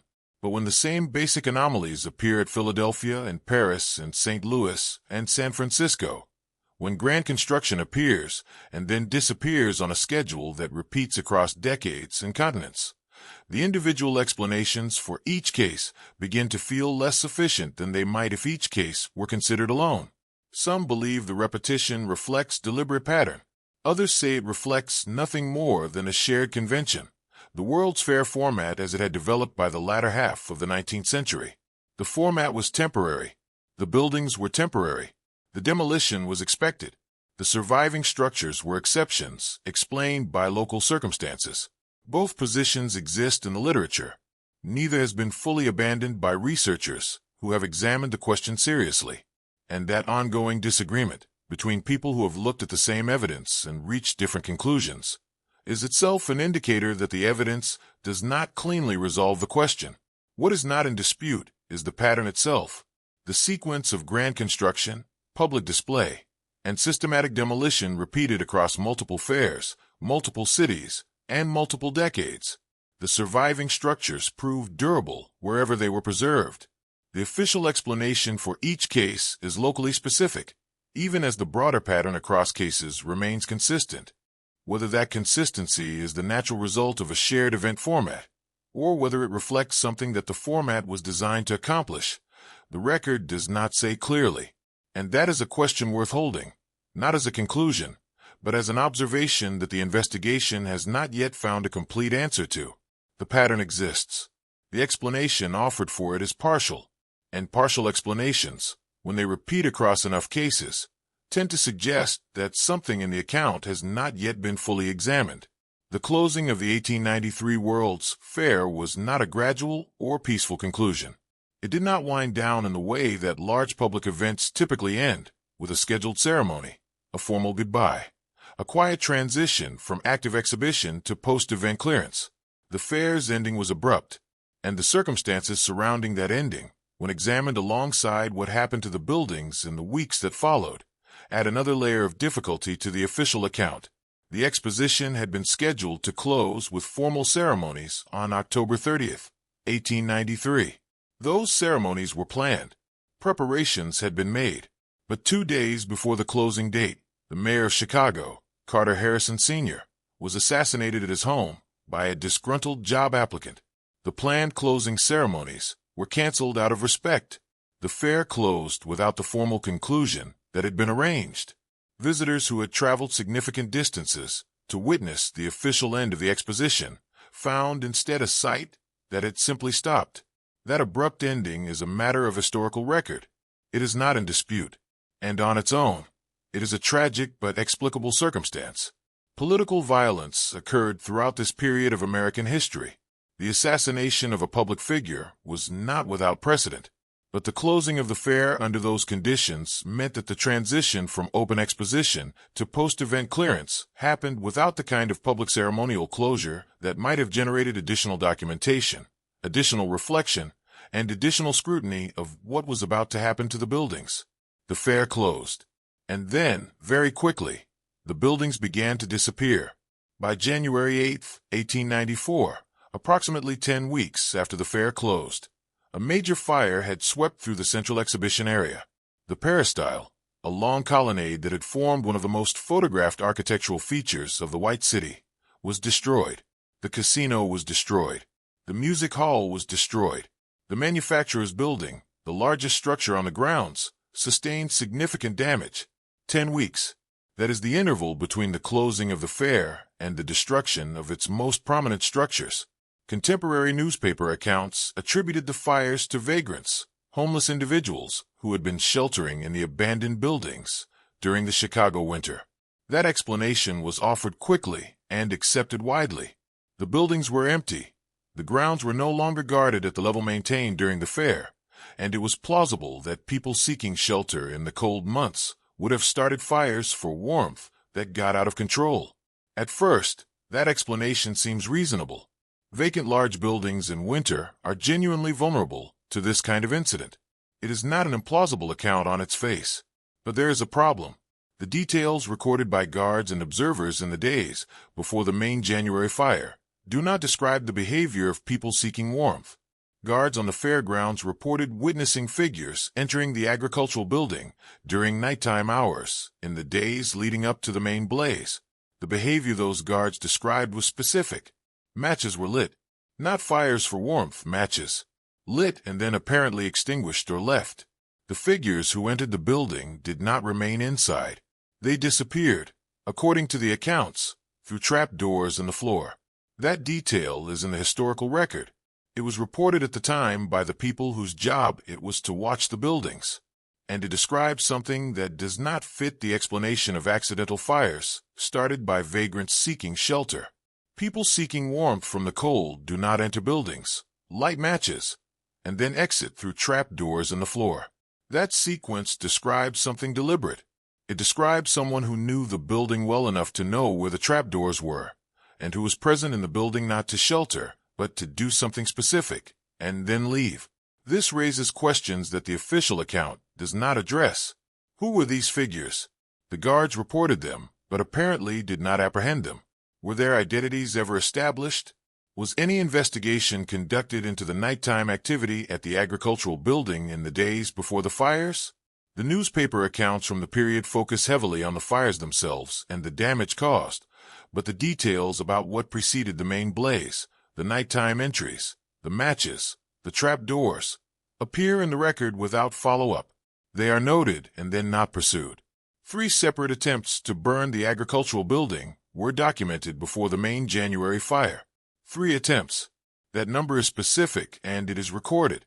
3 documented efforts to ignite a single building before the main fire occurred is not a pattern that results from accidental ignition by cold and careless vagrants. It is a pattern that suggests repeated, intentional effort, and this is where the explanation becomes difficult. Because if the fires were intentional, if someone was attempting, on multiple occasions, to burn specific buildings on the fairgrounds, then the question of who and why becomes significant.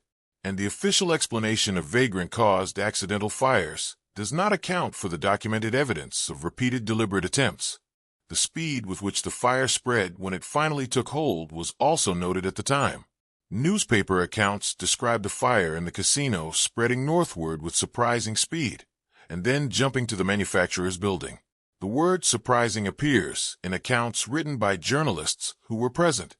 They were not writing in retrospect. They were recording their observations of what was happening in front of them, and what they observed was a fire that moved faster than they expected. Whether that reflects the flammable nature of the staff and wooden construction materials, or whether it reflects something about where and how the fire was started, the record does not definitively say. 20,000 people gathered to watch the fire burn. That figure comes from contemporary accounts of the event. 20,000 people stood outside the fairgrounds in January, in the cold, watching the White City burn. Some accounts describe the crowd as silent. Others note that people wept. The same site that had drawn 27 million visitors over the course of 6 months was now drawing crowds to watch its destruction. That image of a crowd standing in winter watching the buildings burn carries a weight that the official account tends to pass over quickly in favor of moving on to the clearance that followed. But here is what complicates the narrative further. The demolition contracts for the fairgrounds buildings had already been signed before the fires occurred. This is a fact that sits in the historical record without receiving the attention it probably deserves. The fires of January 1894 are often presented, in general accounts of the fair, as the event that ended the White City. The impression created is that fire destroyed what would otherwise have remained, at least temporarily. But the demolition contracts predate the fires. The decision to remove the buildings had already been made and formalized before a single structure burned. What the fires actually did, therefore, was not decide the fate of the buildings. That had already been decided. What the fires did was accelerate a process that was already officially underway. They moved the timeline forward. They made removal faster and, in some respects, simpler. Burned structures are easier to clear than intact ones. That distinction matters. It changes the nature of the question being asked. The question is not whether the fires caused the destruction of the White City. They did not, in the sense that the destruction was already contractually committed. The deeper question is why the removal of these structures was treated as something that needed to happen quickly, before the public had fully absorbed what they had just witnessed, and before any serious public discussion could occur about what should or should not be preserved. And this connects to another detail that the official account handles briefly without examining closely. Before the fires, there had been a plan, an actual, documented plan, to refinish several of the major exposition buildings in permanent materials. The idea was to convert the staff facades into genuine stone or marble surfaces, transforming what had been temporary exhibition structures into permanent civic buildings. This plan existed. It had been discussed at an institutional level. It was not a vague aspiration. It was a specific proposal that had reached the stage of being taken seriously by people with the authority to act on it. After the fires, that plan was abandoned.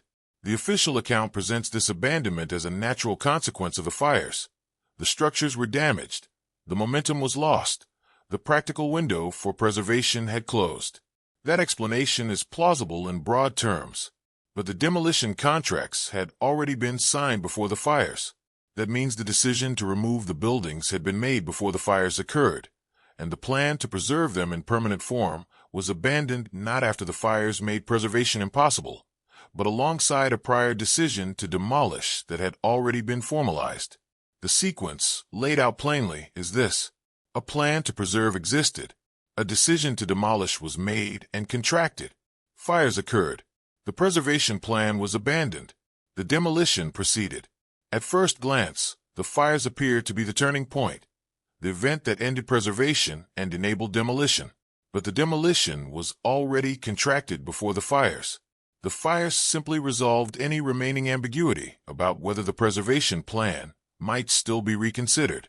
Whether that sequence reflects ordinary institutional decision-making, budget constraints, changing priorities, the practical difficulties of post-fire restoration, or whether it reflects something more deliberate. The available record does not say clearly. Some researchers who have examined this sequence argue that the speed and completeness of what followed, the fires, the acceleration of demolition, the abandonment of preservation plans, the clearing of the site, is too organized to be entirely accidental. They note that each step in the sequence produced the same outcome: fewer buildings, less remaining to be examined, a faster return of the site to cleared ground. Others maintain that the sequence is fully explained by the circumstances. The mayor had been assassinated. The fair had closed abruptly. Winter had set in. The buildings were empty and poorly guarded. Fires happened. Plans changed. These are the ordinary contingencies of large events in the 19th century, and reading deliberate intention into them requires more certainty than the evidence supports. Both of those positions are represented in the literature. Neither has fully resolved the question of what the fires were, who may have set them, and what relationship the documented pre-fire demolition contracts had to the events that followed. What remains is the sequence itself. The fair closed without ceremony. 10 weeks later, fires burned the central exhibition buildings. Guards had documented nighttime intrusions and deliberate ignition attempts in the days before the main blaze. The fire spread with surprising speed. 20,000 people watched. Demolition had already been contracted. A preservation plan that had existed was dropped, and within roughly a year of the fair's closing, the site that 27 million people had visited was cleared to a degree that left almost no physical trace of what had stood there. That sequence is documented. It is not speculation. Each element of it exists in the historical record from the period. What the record does not provide is a complete and coherent explanation that accounts for all of those elements together. The documented intrusions, the multiple ignition attempts, the speed of the spread, the prior demolition contracts, and the abandoned preservation plan, without leaving residual questions that the official account does not cleanly answer. Those questions remain open, and they sit alongside everything else examined in this investigation, adding to a picture that continues to be more complicated than the standard version of events would suggest. Every investigation reaches a point where the gaps in the official account become large enough that alternative explanations begin to emerge. That point has been reached here. The questions accumulated across this account are not small ones. They involve construction timelines that professional engineers described as beyond feasible. infrastructure investments that do not match the stated temporary purpose of the site, documentation gaps in a project of unprecedented national significance, a sequence of fires preceded by documented deliberate ignition attempts, demolition contracts signed before those fires occurred, a preservation plan that existed and then disappeared, a pattern of grand construction and systematic demolition repeated across multiple fairs in multiple countries over multiple decades. Each of those questions has been examined individually. Each has been given the most reasonable available explanation from the official record, and in each case, that explanation has been found to be partial, sufficient to account for some of the detail, but not all of it. When that happens repeatedly, across enough separate observations, a different kind of question eventually surfaces. Not the question of what specific detail is missing from the official account, but the larger question of whether the official account as a whole is the complete picture.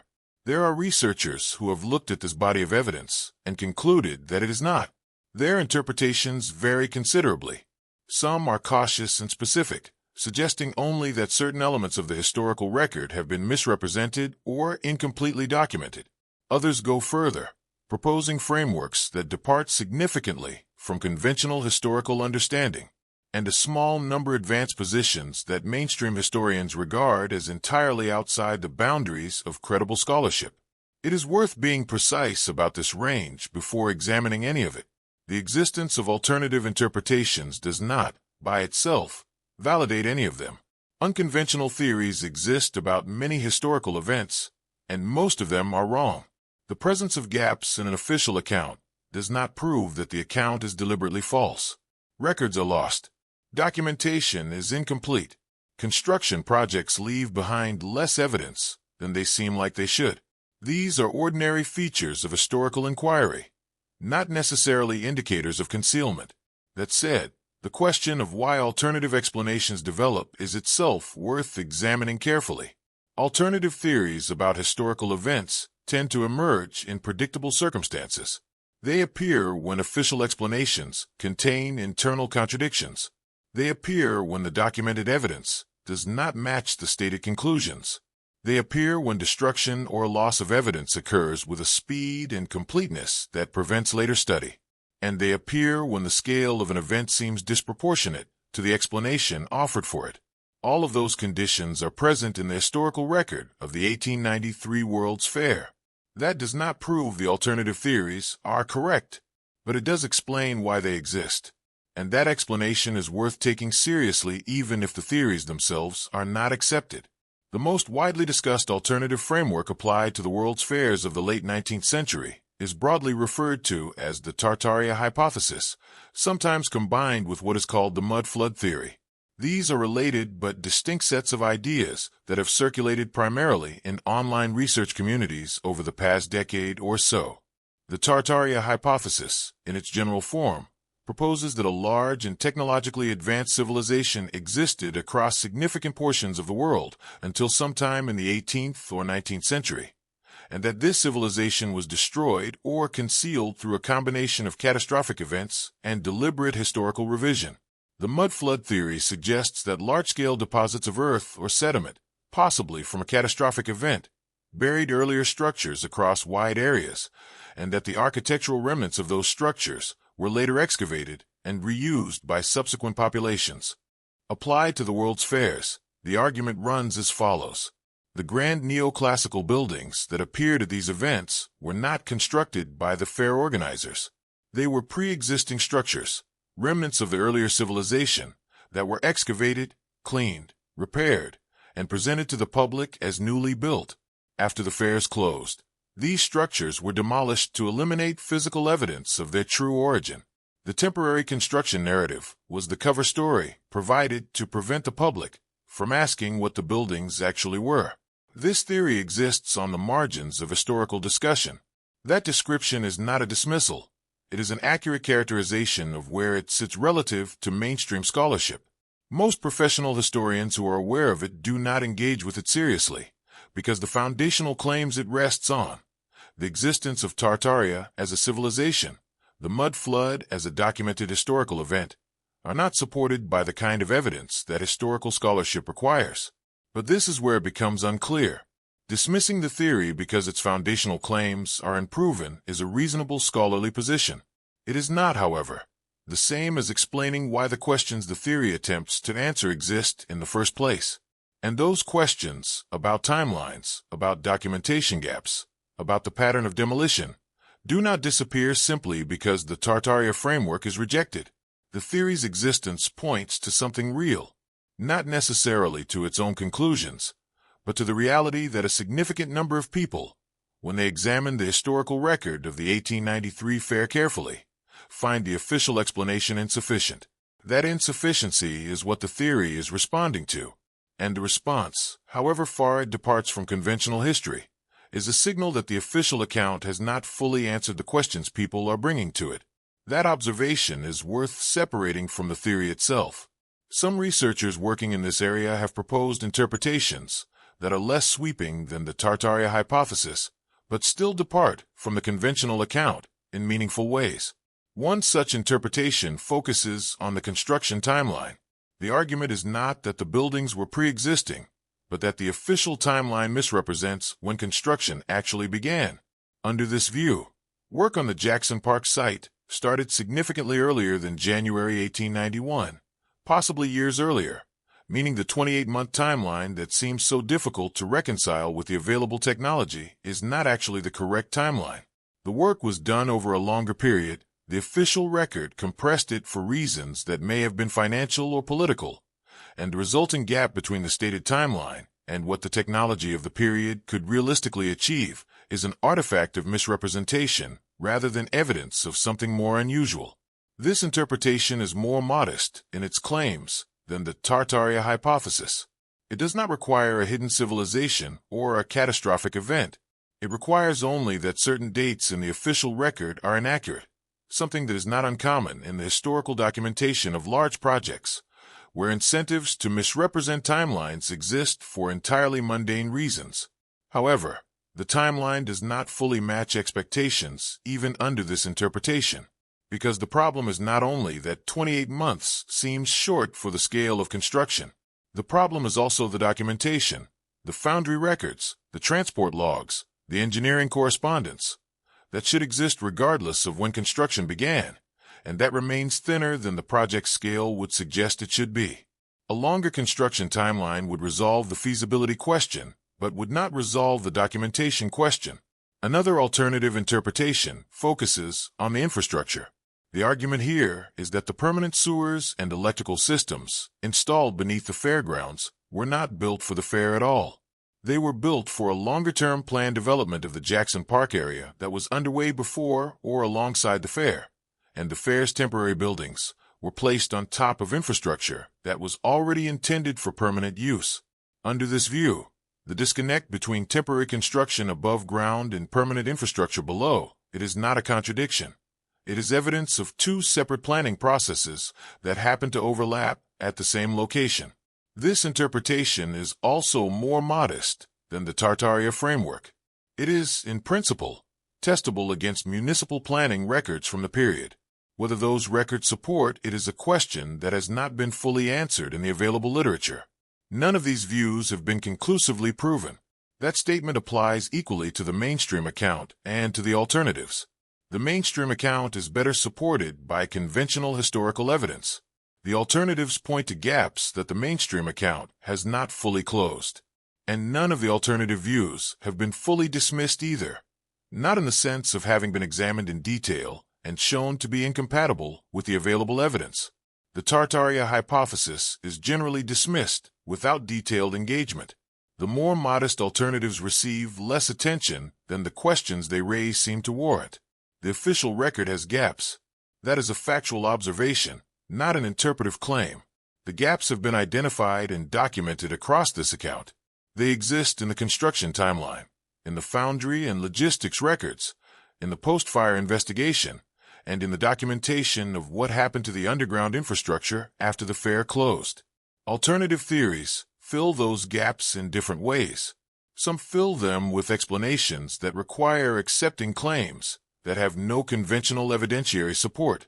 Others fill them with more modest proposals that are, at least in principle, consistent with how historical misrepresentation occurs in ordinary institutional contexts. The truth, wherever it sits, has not been fully established. That phrase is not a rhetorical device.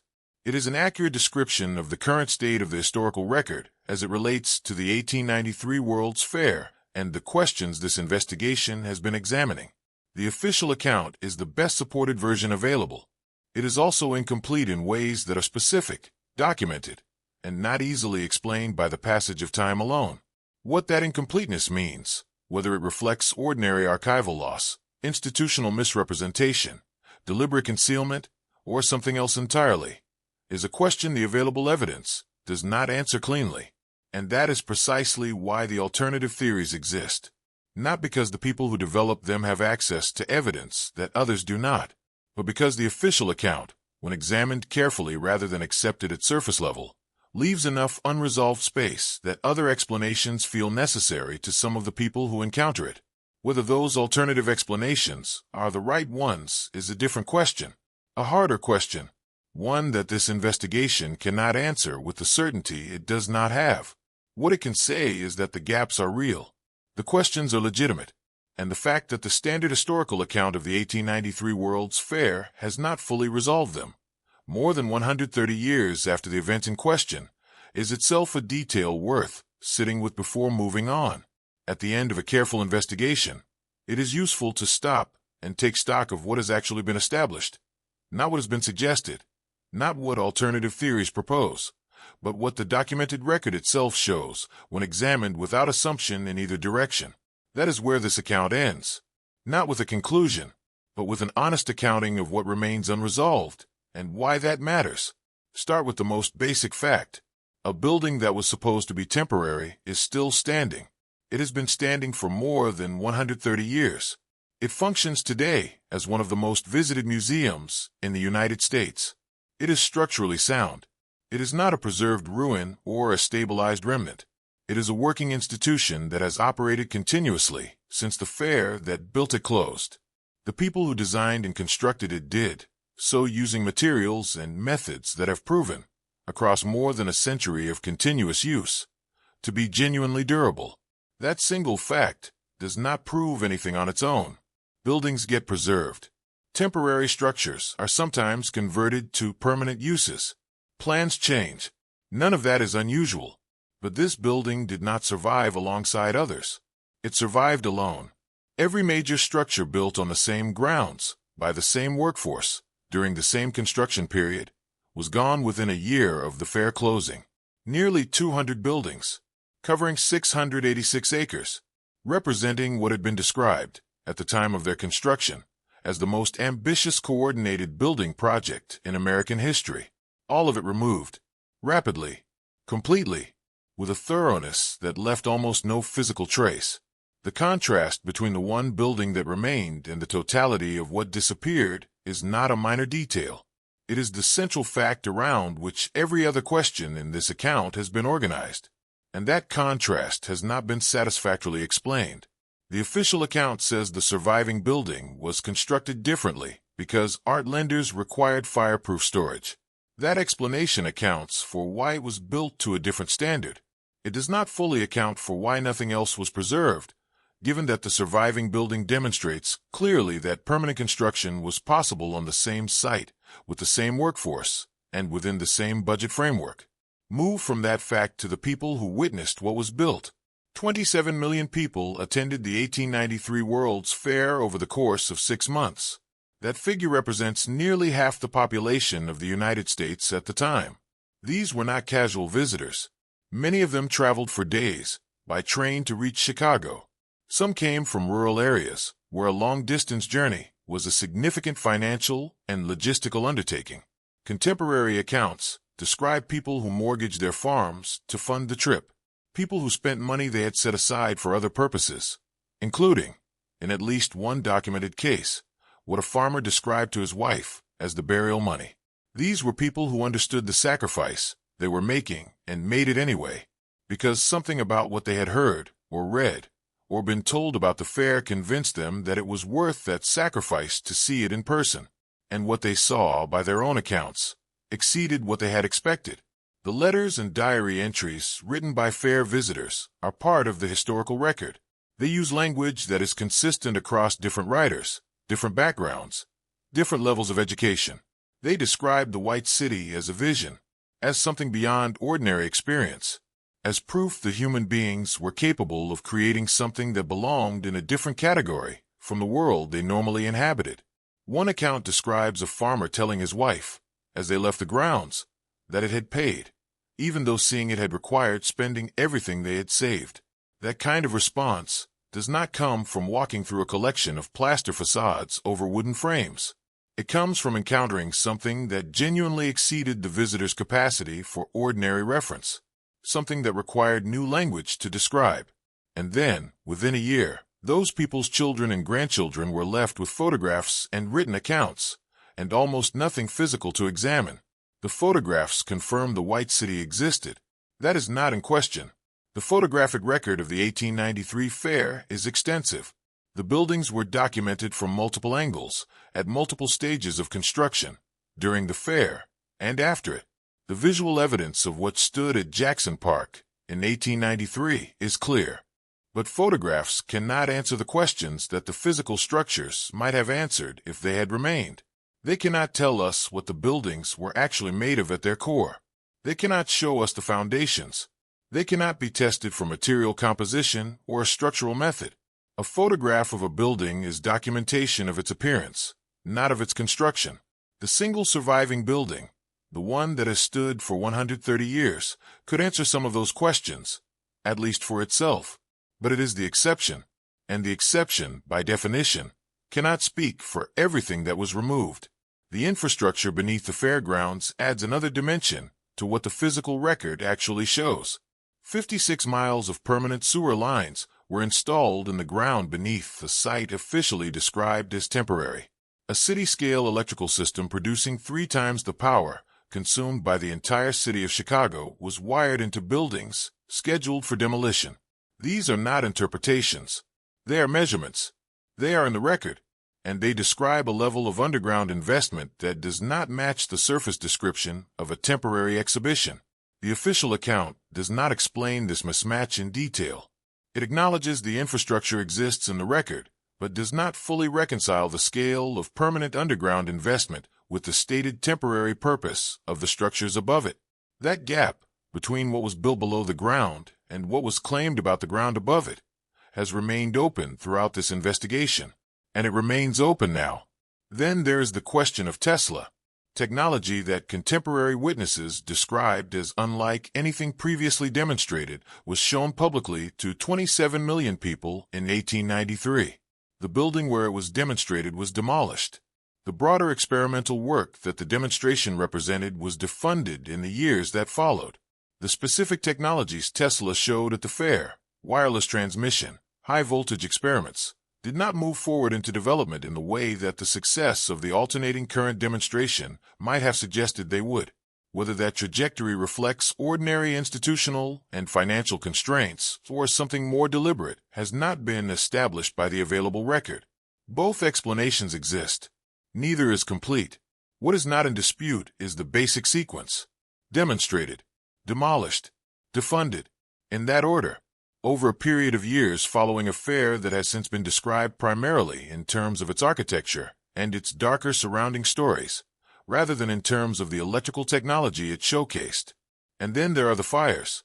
The fair closed without ceremony in late October 1893. By early January 1894, fires were burning through the central exhibition buildings. Guards had documented nighttime intrusions and deliberate ignition attempts in the days before the main fire. 3 separate attempts to burn a single building were recorded before the blaze that finally succeeded. The fire spread with speed that contemporary observers noted as surprising. Demolition contracts had already been signed before any of the fires occurred. A plan to convert temporary structures into permanent ones was abandoned in the aftermath. Each of those details is in the historical record. Each of them, individually, has an explanation available. Together, they produce a picture that the individual explanations do not fully account for. And this is where the explanation becomes difficult to simply set aside. because the combined effect of the fires, intentional or not, fully explained or not, was the same as the combined effect of the demolition contracts that preceded them. The buildings were removed, quickly, completely, before the generation that had built and witnessed them had fully processed what they had seen. The largest building ever constructed under a single roof was demolished before the men who assembled its steel trusses had grown old, before the engineers who had called it beyond the limits of feasible science had retired from their profession, before anyone with direct knowledge of how it was built had the opportunity to document that knowledge in the kind of detail that would have made later examination possible. That timing is worth noting plainly. The window between the completion of the manufacturer's building and its demolition was less than 2 years. In historical terms, that is a remarkably short interval between the construction of something described as unprecedented and the elimination of any possibility of studying it in person. Some researchers find that interval significant. Others say the interval was simply the result of the fair's temporary design philosophy. The buildings were always meant to come down, and they came down on roughly the schedule that had been planned. Both positions are represented in the scholarship. Neither has been abandoned, and the fact that both can be maintained simultaneously, that reasonable people examining the same record reach different conclusions about what it means, is itself a reflection of how incomplete the official account remains. So where does that leave the investigation?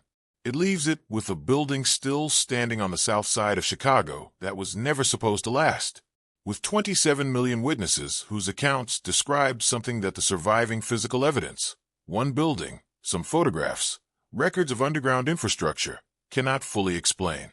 With documentation gaps in the most ambitious construction project of the 19th century that the passage of time alone does not satisfactorily account for.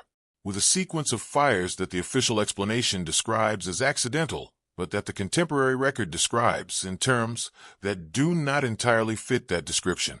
With a pattern of construction and demolition repeated across multiple fairs and multiple decades that the temporary exhibition format explains partially, but not completely.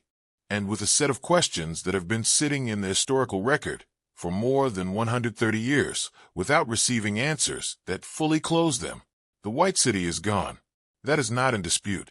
The site at Jackson Park has been cleared, landscaped, repurposed, and built over in the decades since 1894. The physical evidence of what stood there has been reduced to one building, a collection of photographs, and whatever remains buried in the ground beneath the park. But the questions the White City leaves behind are not gone. They are in the record. They are specific. They are documented. And they are the kind of questions that tend to persist, not because they have been examined and found unanswerable, but because they have not yet been examined with the seriousness and detail that their scale and specificity seem to warrant. Not what was built, though that question is significant enough on its own, but how thoroughly it was removed, how quickly the removal happened, how completely the physical evidence was eliminated before it could be studied, and how consistently the official explanation, across more than a century of historical discussion, has stopped just short of accounting for the full detail of what the record actually shows.